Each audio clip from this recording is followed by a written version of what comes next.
کہ نکاح تو سبھی کرتے ہیں، نکاح کے اندر کس چیز کو سب سے زیادہ اہمیت دینی چاہیے؟ کیونکہ آپ صلی اللہ علیہ وسلم نے فرمایا کہ 4 چیزوں کو نکاح کرتے وقت 4 چیزوں کو مد نظر رکھو، 4 چیزوں،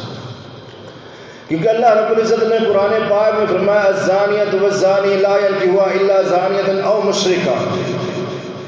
وحرم ذلک علی المؤمنین۔ اللہ رب العزت کہتے ہیں بدکار مرد ہو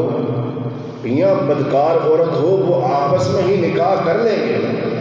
حرام ہے کسی مومن مرد کے لیے، مومنہ عورت کے لیے مشرک مرد کا ہونا، اس کے نکاح میں آنا یا کسی عورت کا آنا۔ اگر آ بھی جاتا ہے زندگی کے اندر ایسے الجھاؤ پڑ جاتے ہیں، کیونکہ اللہ کا قانون ہے، رستے جدا ہو جاتے ہیں۔ اب آپ صلی اللہ علیہ وسلم کی حدیث ہے، اس کا ایمان کامل مکمل ہو گیا،